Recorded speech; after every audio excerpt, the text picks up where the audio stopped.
¿Qué es la fe? Con signos de interrogación. Y vamos a tratar de desarrollar este tema que considero que tal vez es de lo más importante que existe elementalmente en la doctrina cristiana para poder comprender qué es la fe. La diferencia entre creer simplemente o la simpleza de la credulidad y la fe bíblica, que son totalmente opuestos. Dice Hebreos 11:6, pero sin fe es imposible. Esta palabra imposible significa que no existe ninguna otra manera de agradar a Dios. Ya sea que cuando yo obedezco el mandamiento, maridos, amen a vuestra esposa, la amo porque por la fe que Dios me ha puesto y me ha dicho que yo tengo que hacerlo. Si mi motivación no es la fe, no sirvo. Cuando yo doy dinero a la obra de Dios, tiene mi motivación que ser por fe, agradando siempre a Dios. Amo a mi esposa porque quiero agradar a Dios. Amo a mi esposo porque quiero agradar a Dios. Doy porque quiero agradar a Dios. Siempre, siempre la fe tiene que estar detrás de nuestras acciones. Y si la fe no está detrás de nuestras acciones, no estamos agradando a Dios. Es imposible. La palabra imposible, insisto, significa que no hay posibilidad alguna de agradar a Dios de otra manera. Fíjense qué importante es esta conferencia. Y a continuación dice el Espíritu Santo, porque es necesario o es implícito que el que se acerca a Dios, ¿cómo nos acercamos a Dios? Creyendo que Él existe. Si tú te pones hoy en la mañana a orar, Señor, te pido por mi hija, mira que tiene 3 días que se fue mi hija. Oh, Señor, no tengo trabajo. ¿Tú crees que te estás acercando a Dios con fe? Bueno, primero tranquilízate, cálmate, tómate un chocho tal vez, ¿verdad? Para que te aplaques. Pero en un estado emocional donde está, Señor, por favor, etcétera, etcétera, es como si dijeras a Dios, tú no puedes, Señor, contestarme. Estoy lleno de aflicción y tú no puedes realmente contestarme. Pero yo me acerco a Dios y le digo, Padre, te doy gracias porque mi hija está en tus manos. Te doy gracias porque el trabajo que tengo por delante está en tus manos. Y gracias, Padre Santo, porque descargo mi corazón y al levantarnos de la oración, creemos que Dios nos escuchó. Pero si tú te levantas después de orar con la misma aflicción, con la misma tensión, con el mismo estrés, con la misma ansiedad, vuélvete otra vez a hincar, porque no has agradado a Dios. A través de la oración, cuando nos acercamos a Dios, tenemos con nuestra acción, después de estar en la presencia del Rey, creer que realmente Él nos ha escuchado. Y además hay que creer otra cosa, que Él es galardonador. O sea que Dios nos va a recompensar todo vaso de agua que nosotros demos, un simple vaso de agua, a cualquier persona en el nombre de Jesús. Dios no es olvidador ni deudor para olvidar lo que Él nos tiene que dar, para bien o para mal. Muy bien, vamos pues en el versículo 1 a tratar de encontrar alguna definición que nos ayude a sentar nuestras bases de qué es la fe para comenzar a construir arriba del versículo 1. Es pues la fe la certeza. La palabra hypostasis, que se tradujo certeza, es sustancia. La fe es una sustancia, es algo real, es una seguridad. ¿De qué cosa? De algo que viene. De algo, no de algo que tienes ya. Porque si lo tienes ya, ya no es fe. Entonces la fe está relacionada con el futuro. Siempre, siempre con algo que no tienes y que viene. Y que tú tienes que estar seguro que viene. No tengo trabajo ahorita, tengo 3 días sin trabajo, 2 semanas sin trabajo, pero Jehová es mi pastor. Como decía mi esposa hace unos momentos, declaro que soy tu hijo, que nada me faltará. Yo voy a mantener mi paz. Mi hijo se fue, mi hija se fue, no tengo trabajo, pero yo tengo la seguridad, la certeza que aunque no lo tengo ahorita, aunque no veo ahorita a mi hija que se componga, ni mi hijo que se componga, y aunque no veo ahorita prospectos del trabajo, lo creo, lo tengo seguro porque tú lo has dicho. No he visto justo desamparado a su descendencia que mendigue el pan. Yo sé que tú me vas a dar el trabajo, Señor. Yo sé que tú me vas a sacar adelante. ¿Por qué? Porque así lo dice tu palabra. Y esta seguridad que tú tienes, dice a continuación, es una convicción, aunque tú no lo estás viendo. Muy bien, vamos pues a tratar de explicar más claramente esto. La fe está relacionada con el futuro y con lo invisible. Con lo futuro y con lo invisible. Porque es algo que esperamos en el futuro, ya sea en 3 horas, 4 horas, mañana, pasado un mes, un año, no sé. Y al mismo tiempo es algo que no podemos percibir con nuestros 5 sentidos. En el momento en el que nosotros veamos algo, ya no es fe. Porque la fe está relacionada con lo invisible. En el momento que lo veo, ya no es fe. Por eso cuando alguien dice, si yo veo un milagro, voy a creer, esto es la antítesis de la fe. Porque es totalmente lo contrario. Primero tenemos que creer, como lo vamos a ver, para ver. ¿Me están siguiendo? No es ver para creer, sino creer primero para que después puedas ver la gloria de Dios manifestada. Muy bien, la fe es la certeza, es una seguridad de algo que esperamos y es una convicción de algo que nosotros no vemos. Esta certeza, ¿quién nos las da? Porque necesitamos una certeza y necesitamos una convicción para que nuestra fe sea sólida y esté basada en un buen fundamento teológico. Esta certeza nos la da la Biblia. Porque solo en la Biblia puedes encontrar las promesas que son futuras para nosotros. Dice Dios, si tú siembras escasamente, recoges escasamente. Si tú siembras abundantemente, recoges abundantemente. Si tú amas a tu esposa como Cristo amó la iglesia, no te imaginas las bendiciones que vendrán sobre tu vida. Si tú no amas a tu esposa como te estoy mandando en la palabra de Dios, las promesas mías que te tengo preparadas, no las vas a poder ver. Porque no has creído. Porque para que puedas ver la bendición en tu matrimonio, para que puedas ver la bendición en tu noviazgo, para que puedas ver la bendición económica en tu vida y en tus negocios, antes tienes que creerle a Dios y poner en práctica o en acción lo que Dios dice en su palabra. Y la convicción, ¿quién nos las da? El Espíritu Santo. Entonces tenemos íntimamente relacionadas a la Biblia con el Espíritu Santo. No podemos jamás divorciar al Espíritu Santo de la Biblia, ni la Biblia del Espíritu Santo, porque el Espíritu Santo es el autor de la palabra de Dios. Entonces necesitamos entender que el Espíritu Santo es un espíritu de santidad, ¿verdad? Es el espíritu de verdad, es el consolador. Entonces, si yo tengo el Espíritu Santo y quiero caminar con el Espíritu Santo y Él es santo, ¿podrán caminar dos juntos si no estuvieran de acuerdo? No, ¿verdad? Para que yo camine con el Espíritu Santo, tiene que haber santidad en mi vida, porque Él es santo y me toma de la mano. Pero el momento en el que yo camino sin santidad o comienzo a caminar en pecado en la vida, inmediatamente rompo mi comunión con el Espíritu Santo. Me suelta, es tan sensible como una paloma el Espíritu Santo. Inmediatamente vuela, no se hace a un lado y me encuentro caminando yo creyendo que Dios está conmigo, creyendo que el Espíritu Santo está conmigo, y estoy caminando en la carne. Es lo que se llama caminar en la carne. Y la carne es muy consagrada, ¿eh? La carne es muy religiosa.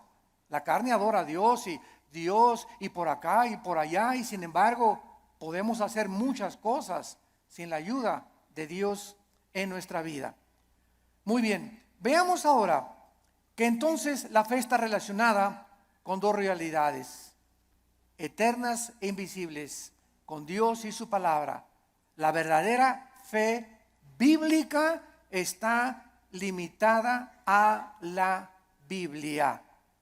En otras palabras, hace algún tiempo recuerdo que unas personas me dijeron: Armando, ¿por qué eres tan incrédulo? ¿Por qué no crees que el orito que está cayendo del cielo lo manda Dios y las piedras preciosas que están cayendo en nuestra iglesia son de Dios? Y yo les contesté sencillamente: porque Dios no me manda a creer eso. Yo creo lo que la Biblia dice, pero el hecho de creer cualquier fenómeno o cualquier acción, aunque sea milagrosa, no implica que sea de Dios. Porque el diablo puede hacer fenómenos y puede hacer milagros también. Entonces no me pueden nadie catalogar, ni tampoco a ti clasificarte como que eres un incrédulo y no lo crees. Claro que lo creo, pero si está en la palabra de Dios.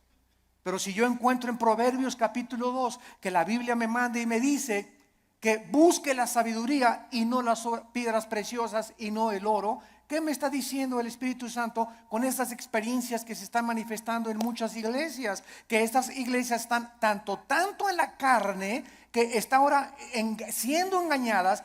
Pues quieren eso, quieren circo, maroma y teatro, quieren ver milagros, pues eso les voy a dar, como hizo Dios con los judíos en el desierto. ¿Quieren comida? Pues se las voy a dar hasta que les llegue hasta aquí.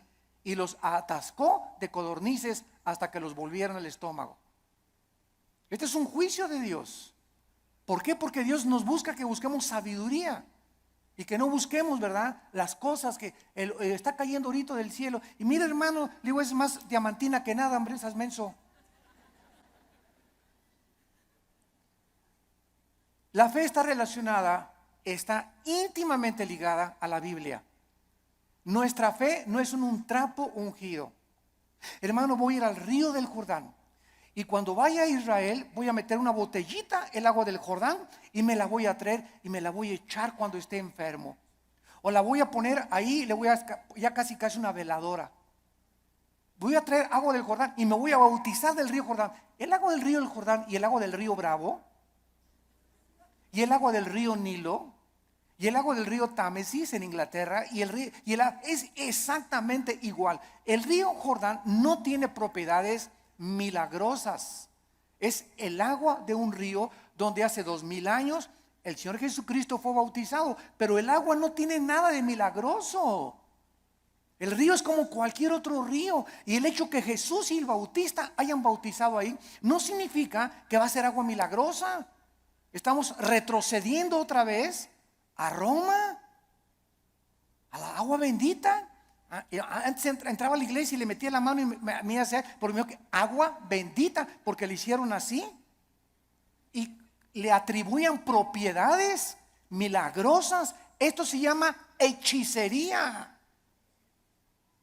Esto es vulgar hechicería, atribuirle a un objeto, a agua, trapitos o cualquier cosa, poderes milagrosos. Esto es hechicería.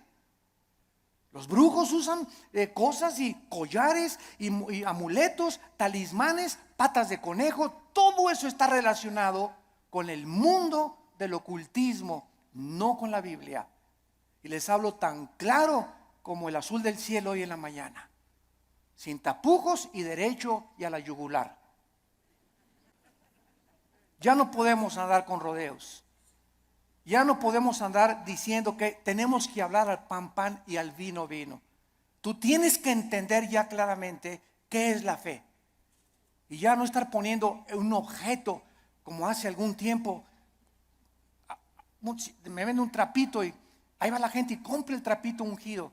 O te mando este anillo que lo compré en Jerusalén. O este collar que tiene propiedades y porque este predicador en tal parte lo anunció, y van y lo compran y se lo cuelgan y le atribuyen propiedades milagrosas, o ponen el trapito debajo de la almohada y se les va a quitar el dolor de cabeza, o va a traer que la maldición se va a ir de su casa. Todo eso está relacionado con el mundo de la hechicería.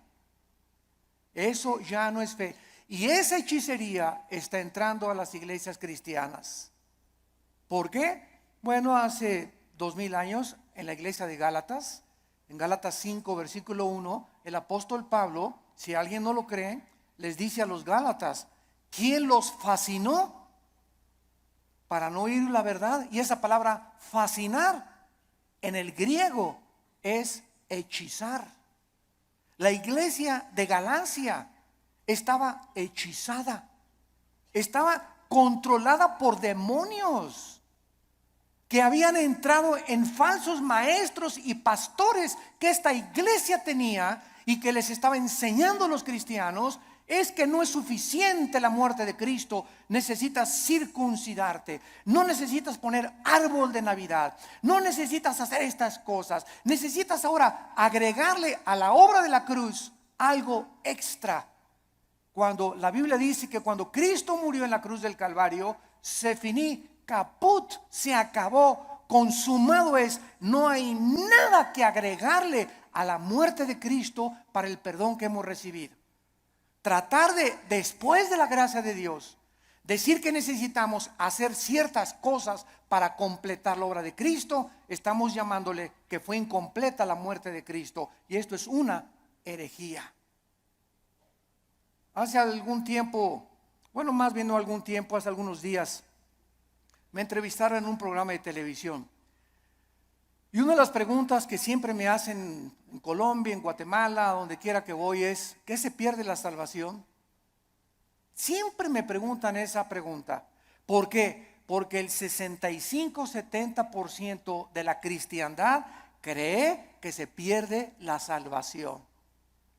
¿De dónde sacaron esta doctrina? De un hombre llamado Jacobo Arminio, que enseñó, y porque hay 5 versículos de la Biblia, nada más 5 contra más de 500 versículos en la Biblia que enseñan que la salvación no se puede perder, además que es ilógico teológicamente. Entonces estos 5 versículos parecen enseñar que la salvación se pierde, como si que te borraré del libro de la vida y que te apartaré y la rama, Juan 15, serán cortados, etcétera, etcétera, que parece indicar que la salvación se pierde. O segunda de Pedro capítulo 2, 22 al 24, que el perro regresa a su vómito, la puerca lavada a lavarse en el lodo.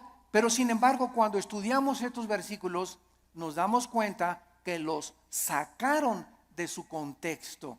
Miren, es tan simple como esto. Cuando una persona dice que se pierde la salvación, ¿qué está diciendo? Síganme con cuidado.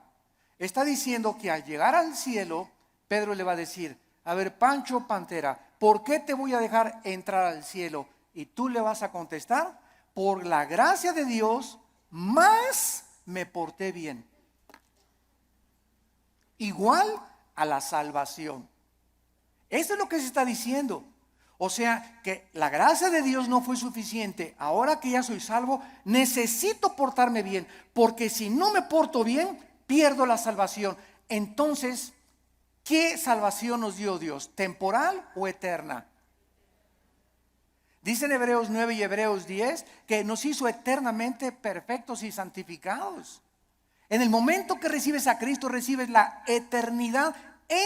Estamos ya en el reino de Dios espiritualmente. La eternidad está dentro de nosotros ya.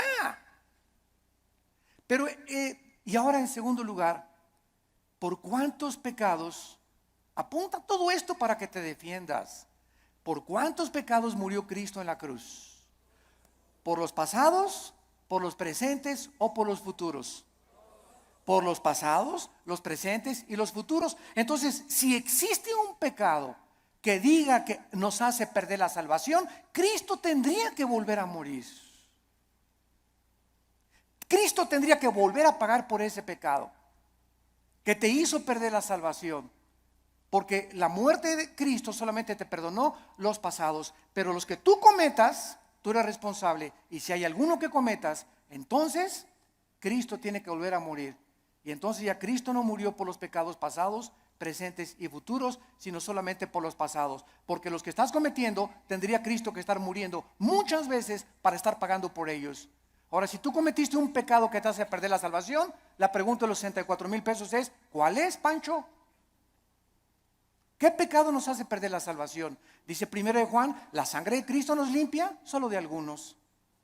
Eso dice, ni el homosexualismo, ni el divorcio, ni el transexualismo, ni el robo, ni el crimen, ni el asesinato, ninguno de estos pecados es el pecado imperdonable. Ninguno de estos pecados es la blasfemia contra el Espíritu Santo. El único pecado que no tiene perdón no lo pueden cometer los cristianos, solo los no cristianos, que es la blasfemia contra el Espíritu, rechazar la gracia de Dios. Hechos 7, 51 y 52, que es el pecado que cometieron los fariseos. Que después de ver, después de oír al Hijo de Dios, después de oír la predicación de la palabra, no te quiero, no te quiero, no te quiero. Pero un cristiano, 1 Corintios 12:2, no puede por el Espíritu ni siquiera blasfemar o maldecir al Espíritu Santo. Antes de ser cristianos, todos blasfemamos el nombre de Dios. Todos blasfemamos contra el Espíritu Santo antes de ser cristianos, ¿no es verdad? Todos cometimos pecados tremendos. Ahora, cuando nos muramos, otra pregunta, cuando nos muramos, ¿cuántos van a morir perfectos? ¿Dónde está San Anastasio por aquí? O Santa Rita de Casia. Cuando muramos, vamos a morir en pecado. A lo mejor hoy en la mañana le grité a mi esposo y me muero a las 2 de la tarde, ya me morí en pecado. A lo mejor hiciste una mentira a las 3 de la tarde y te da un ataque al corazón a las 7 de la noche, ya te moriste en pecado. Te pasaste un alto, ya te moriste en pecado si chocas. Todos nos vamos a morir con algún cierto de pecado, pero esos pecados ya fueron puestos en la cruz del Calvario. Entonces tendríamos que ir al purgatorio para pagar por esos pecados con los que morimos y no los pudimos confesar. Todo esto es absurdo y irracional teológicamente. Y podemos continuar así con los pactos, con la gracia. ¿Qué es la gracia, no? Entonces decir que se pierde la salvación es decir que es la gracia más portarme bien o hacer buenas obras para poder entrar al cielo. La fórmula está equivocada totalmente. Estás reprobado químicamente en la teología. La fórmula es la gracia más nada igual a la salvación. Las buenas obras que nosotros hacemos no son para salvarnos. Ya Cristo pagó por todas mis malas obras pasadas, presentes y futuras. Mis buenas obras que ahora hacemos, síganme con cuidado, Virgen del Socorro. Las buenas obras que nosotros hacemos después de la salvación solamente son para la entrega de recompensas o la pérdida de recompensas en el tribunal de Cristo. El cristiano ya no va a ser juzgado por sus obras en cuanto a la salvación, sino en cuanto a las recompensas. Y la fidelidad va a ser altamente recompensada por Dios. Un vaso de agua que hayamos dado, lo que hemos hecho en el nombre de Dios, pero no está relacionado ya con la salvación. Ya hemos sido justificados por la fe, ya hemos sido santificados y ya hemos sido glorificados desde antes de la fundación del mundo.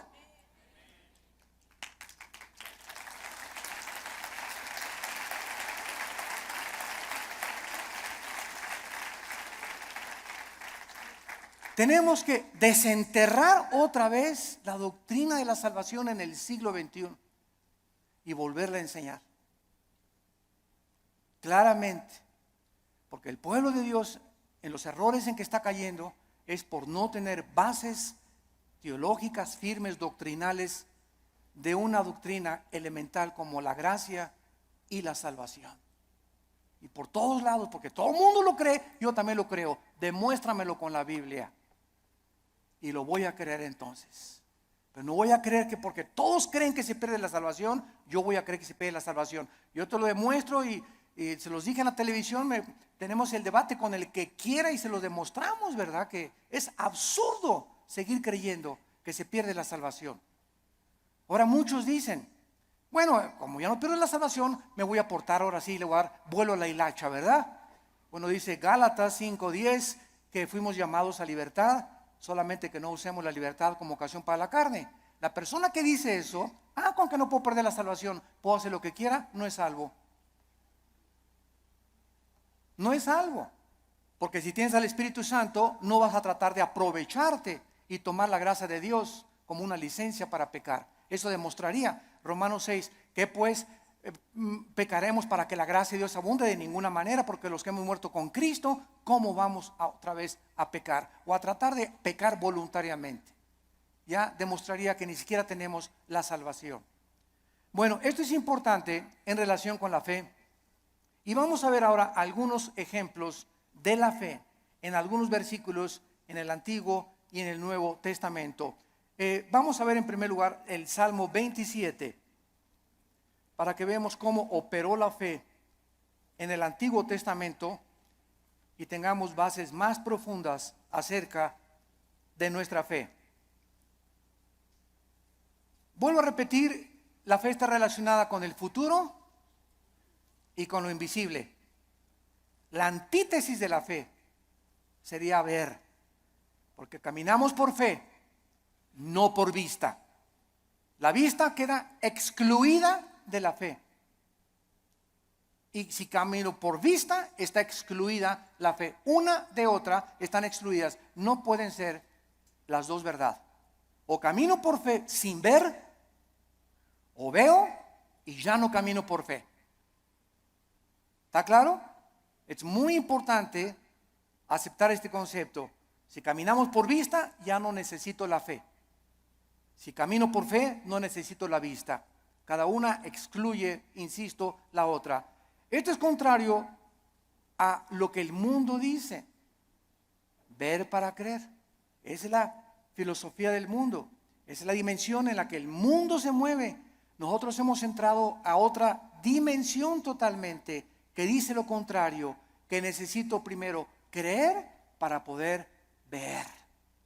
Dice el Salmo 27, versículo 13, cuando David se encontraba afligido, perseguido por Saúl, sin trabajo, escondido en una cueva, criticado, sus hijos de David se volvieron contra él.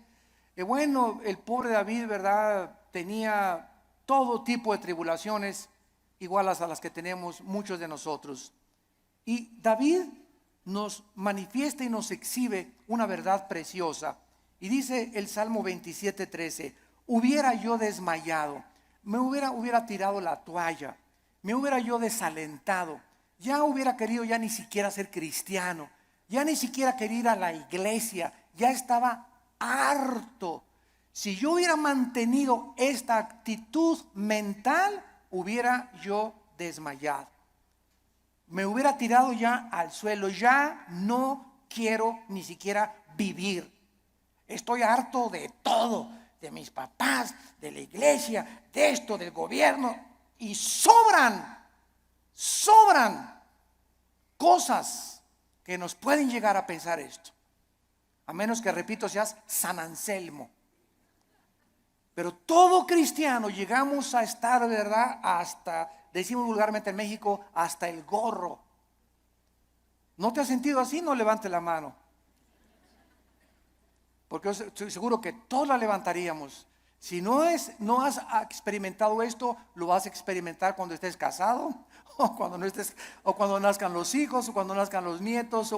Pero todos, hay muchas épocas en la vida en la que nos llegamos a sentir tan oprimidos por los problemas que ya no quisiéramos ni siquiera vivir. ¿Quiénes son los suicidas?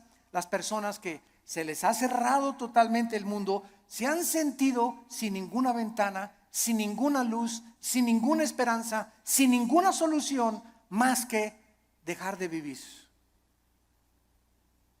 Escaparse por una puerta falsa. Y dice David que él había llegado a esa situación. Y entonces encontramos lo que lo salvó: si no creyera.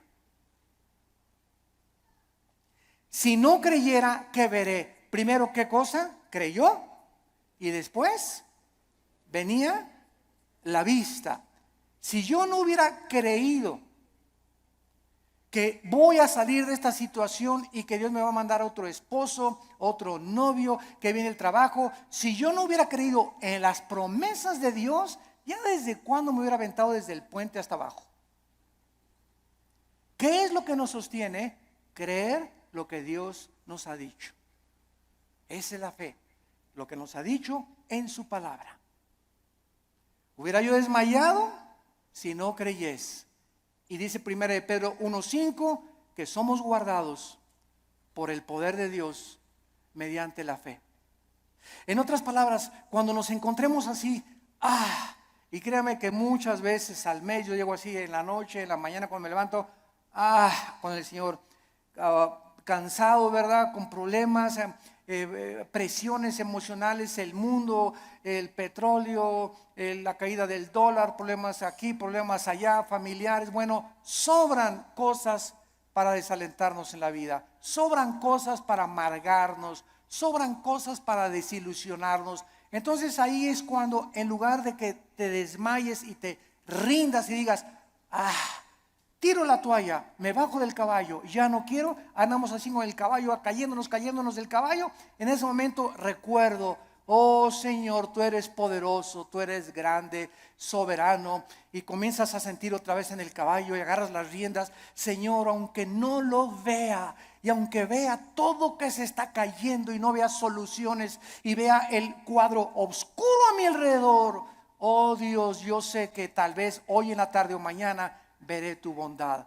Me vas a sacar del pozo de la desesperación, me vas a pintar un nuevo futuro, vas a solucionar mis problemas, y por eso sigo en mi caballo y rajámonos pinto, échele velocidad y vamos adelante. No te me rajes, México lindo y querido.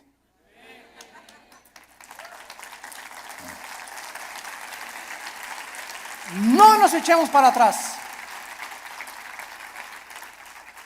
Vamos 2-0. Pues ya. Puro gringote de 1.90, 1.95. No, ya no la hacemos. ¿Cómo que no la hacemos? ¿Cómo que no? Ya, ándele, ¿cómo que no la hacemos? Y eso de veras nos infunde ánimo, porque es un cuadro físico de lo que espiritualmente debemos hacer nosotros. Crecernos al castigo. Ya no hay trabajo. Y nadie me quiere. Y me dicen risitos de oro, pero tengo nariz de corcholata. ¿Sabes una cosa? Bueno, ¿por qué comenzamos a sentirnos así? Porque estamos viéndonos en el espejo, porque estamos viendo la situación, porque estamos caminando por vista. Olvídate y desconéctate de lo que ves y lo que por tus 5 sentidos entran, y conéctate con la palabra de Dios.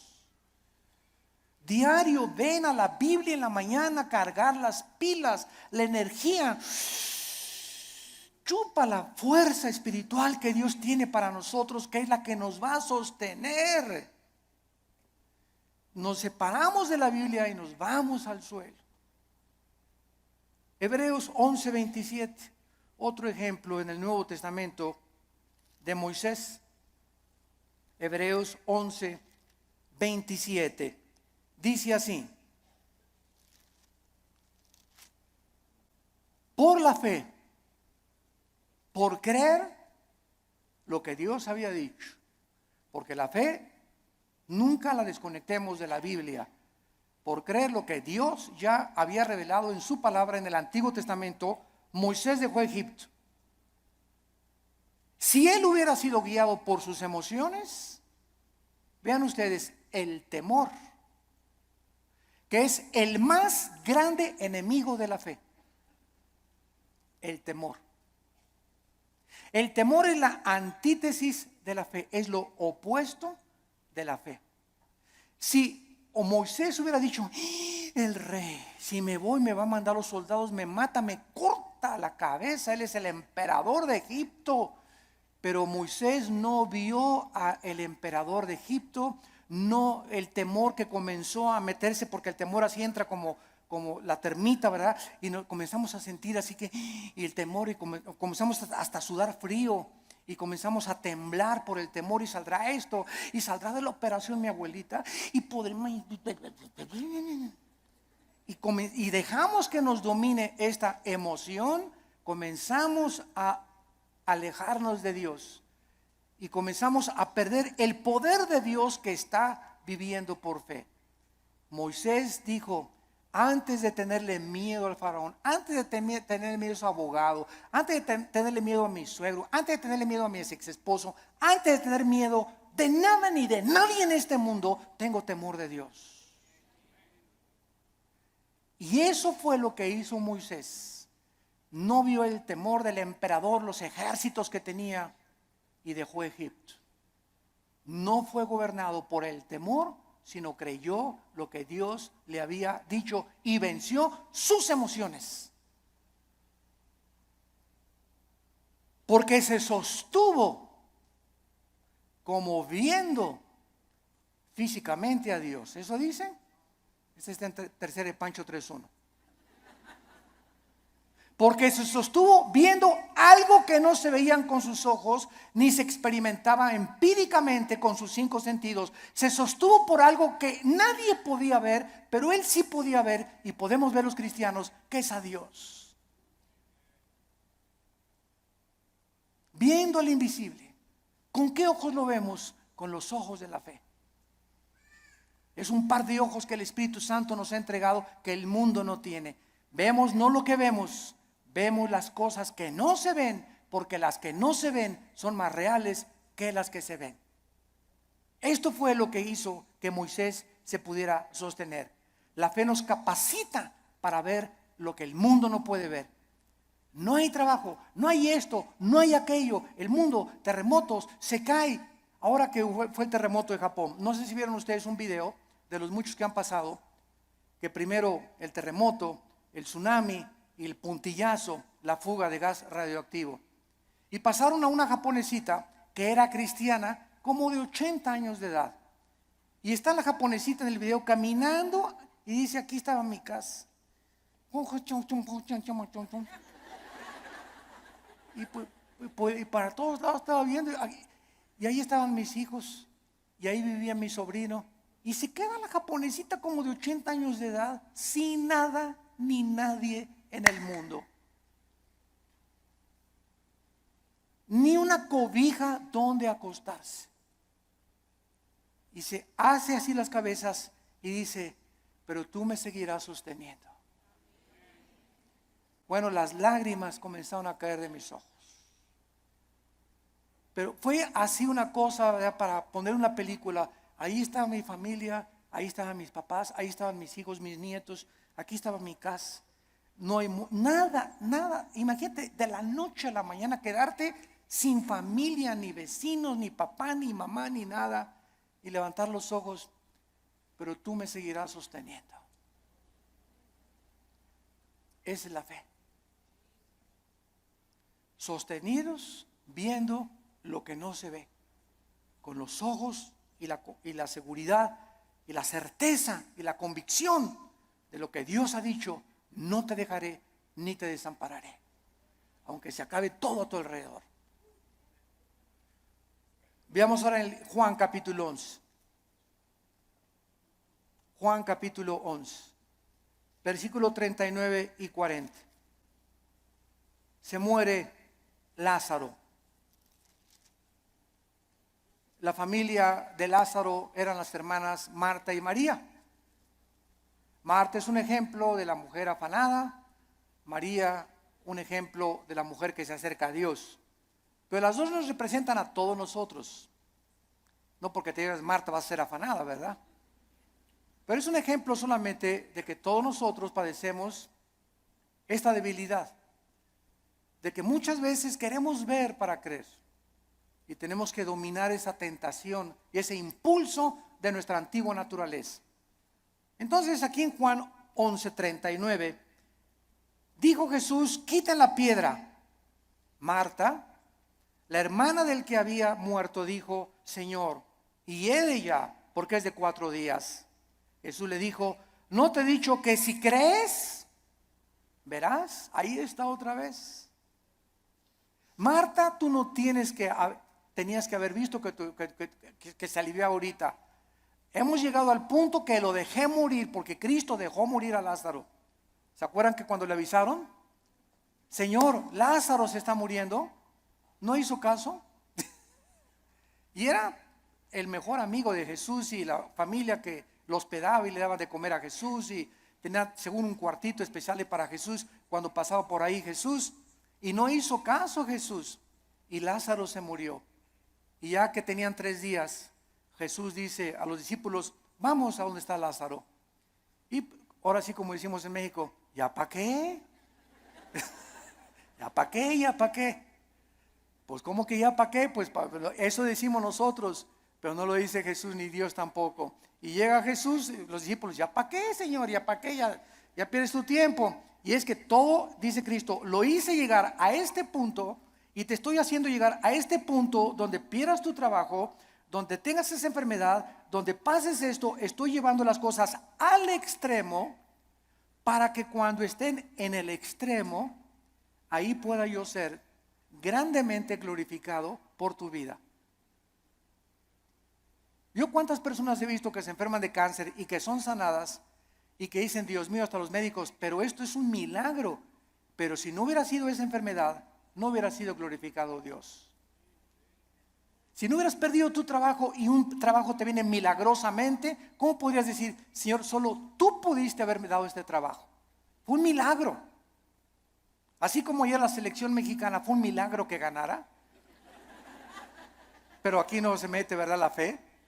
O sea, 2-0, decimos, ya al 2-0, yo ya iba a pagar la televisión. La neta. Dije, ya, otra goliza. ¿Cómo nos vamos a levantar de un 2-0 con estos gigantones de gringos, verdad? Y cuando viene y te das cuenta, ¿no? Que, caray, digo, lo que no parece, se puede convertir en una realidad. Entonces muchas veces Dios deja que lleguemos a ese 2-0 y que parezca que todo está perdido. No está perdido, porque Él es Dios y Él es alguien que ha dicho: no te dejaré, desampararé, estaré todos los días contigo hasta el fin del mundo. Podemos, aunque perdiere mi padre y mi madre, con todo Jehová no me dejará, porque Él es nuestro sostén. Y le dice Cristo a Marta: si tú crees, vas a ver la gloria de Dios. Tenemos que ver espiritualmente para poder creer. La gloria no puede venir hasta que no creamos. Por ejemplo, en el área económica, en el área matrimonial, en el área de relaciones sociales, en el área de nuestras amistades, en todo esto se cumple primero creer para ver. Dios le dice a los maridos: amen a su esposa. Tú amas a tu esposa sacrificialmente y comienzas a quitar todas las imágenes de otras mujeres de tu vida, etcétera, etcétera, y ve Dios tu fidelidad mental y espiritual, porque los pensamientos no le engañan a Dios. ¿Qué hace Dios cuando un hijo está haciendo lo que la Biblia dice porque quieres agradar a Dios? Te bendice. No te imaginas cómo te bendice. Señor, pero que tú ya tienes 20 kilos de más, Señor. ¿Cómo tú? ¿No puedes cambiar una llanta vieja por una nueva? Como dicen en Guanajuato, ¿verdad? Y sabes una cosa, que cuando estamos casados no es solamente la pasión. La pasión dura la luna de miel 3 o 4 días y dura también en el triunfo del amor. Pero todas esas pasiones que tú ves y esos enganches que se dan esas cosas no duran. Y claro que nos seguimos besando y todo, ¿verdad? Pero entonces ya entras al matrimonio y ya entras a un nivel donde no solamente es pura pasión, hay problemas y bajadas, y comienzas a entrar a una madurez donde maduras con tu esposa y te das cuenta que es una relación que tiene que durar toda la vida hasta que la muerte nos separe, porque está basada en un cordón de 3 dobleces, que es Jesucristo. Entonces ya no está basada tanto en el físico como en una relación espiritual, porque los matrimonios que duran son los matrimonios que los dos son discípulos de Cristo. Cuando dos caminan hacia Dios, es como un triángulo. Dios está en la punta del triángulo y aquí está el hombre y la mujer. Cuando el hombre y la mujer caminan los dos siguiendo a Cristo, cada vez están más cerca el uno con el otro, porque más cerca están de Dios. Y ya podemos vencer esas cosas de: cámbiame, la verdad. Oye, es que no vas a tener Miss México toda tu vida. ¿Qué querías, verdad? ¿Que tu esposa te durara así? Tiene que dar a los 50 años tu esposa, a los 60 años tu esposa, el cuerpo se deforma, igual él tiene panza de Santa Claus ya también, ¿verdad? Pero nos seguimos queriendo. Entonces nuestra antigua naturaleza demanda ver para creer, puesto que depende de los sentidos, pero no de la palabra de Dios. Y vemos en penúltimo lugar 2 Corintios 4. 2 Corintios 4, versículos 17 al 18. Y dice el apóstol Pablo, esto es tremendo. Estamos tratando de encontrar la fe en el Antiguo y en el Nuevo Testamento en algunos pocos versículos. 2 Corintios 4, 16 y 17 al 18. Por tanto, otra vez dice Pablo, no desmayamos. Qué peligroso es darnos por vencidos. Qué peligroso es tirar la toalla en la vida cristiana. Qué peligroso es desesperarnos. Qué peligrosísimo es desanimarnos.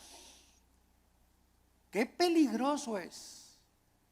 Porque cuando un cristiano es animado, pa' que, se te viene una horda de demonios que van a agravar tu situación, se va a convertir en una cosa crónica en tu mente, vas a comenzar a sufrir unas depresiones. Las personas que sufren de depresión continua, todos somos deprimidos de vez en cuando, pero cuando somos deprimidos ya 3, 4, 5 días deprimido, estás bajo ataque del maligno, porque el fruto del Espíritu es paz, gozo y amor.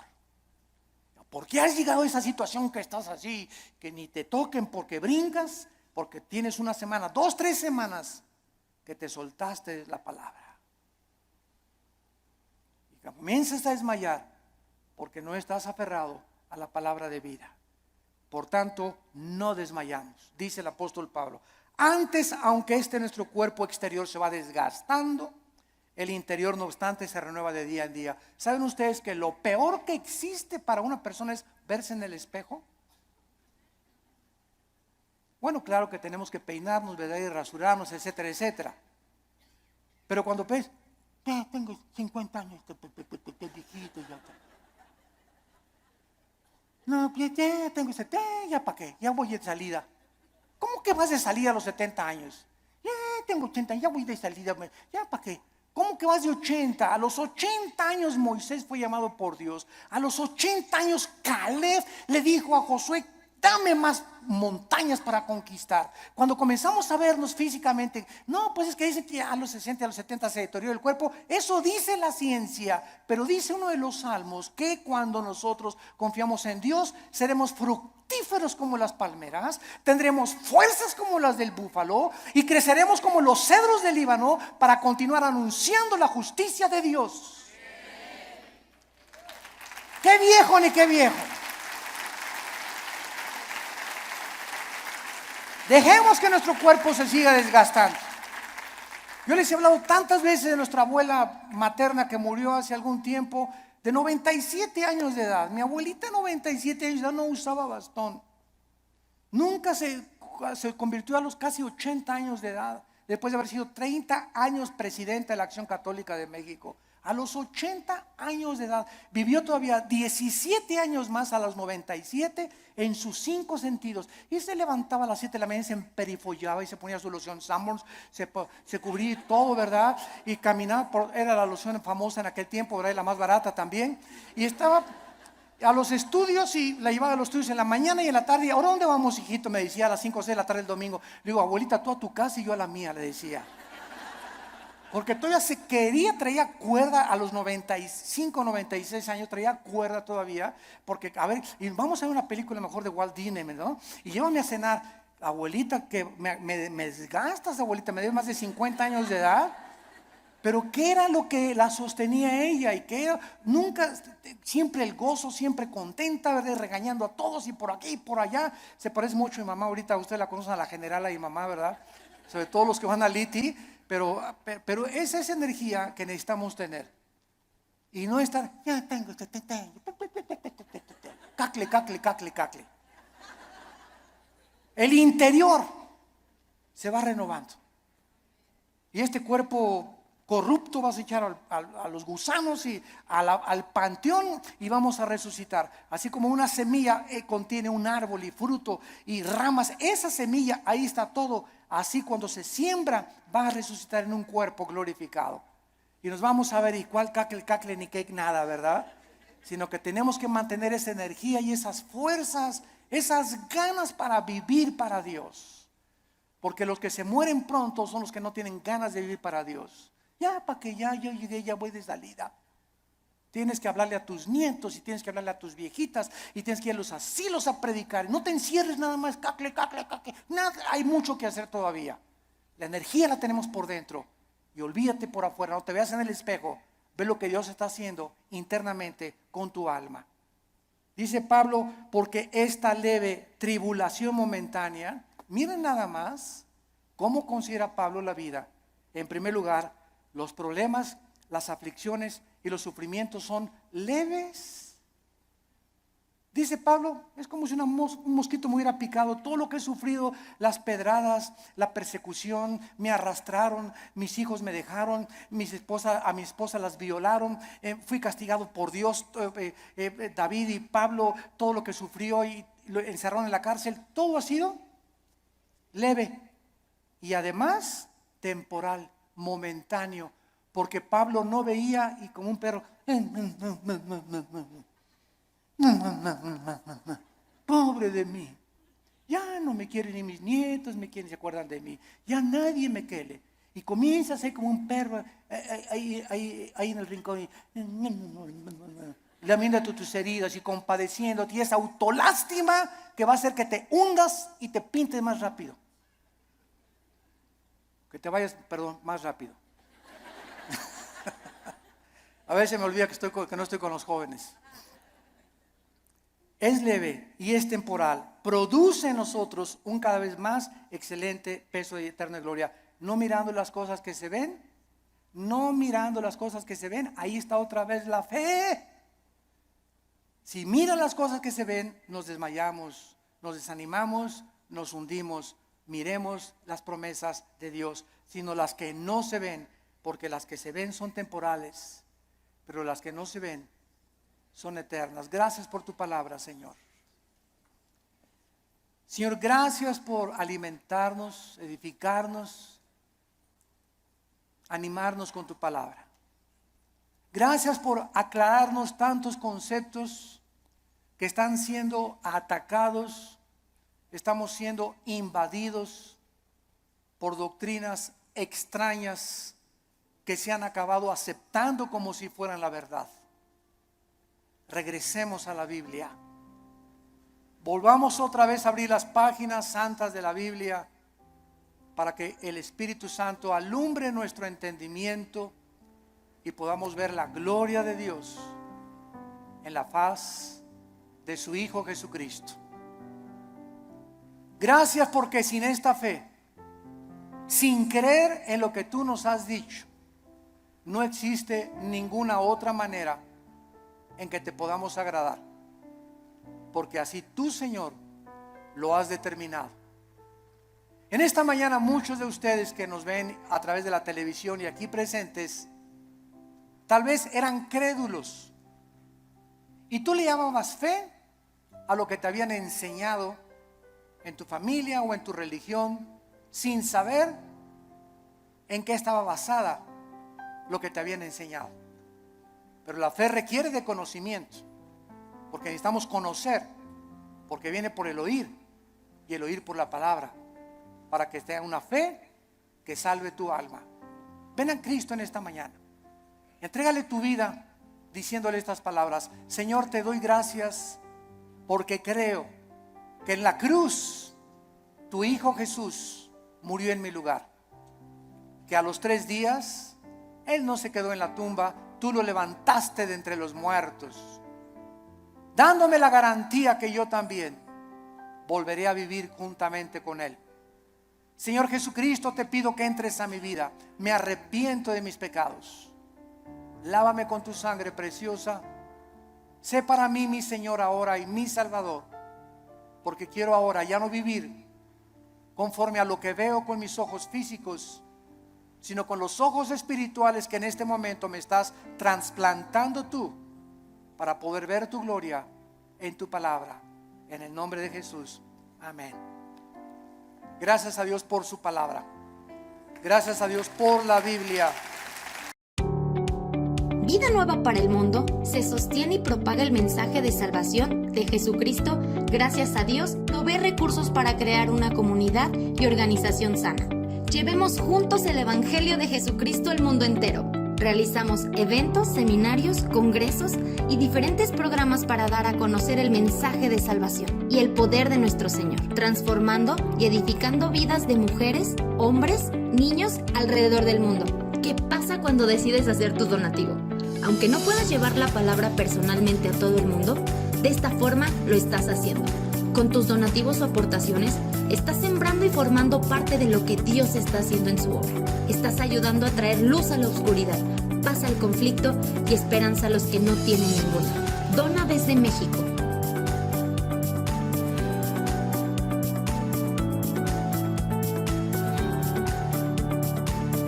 Dona desde Estados Unidos.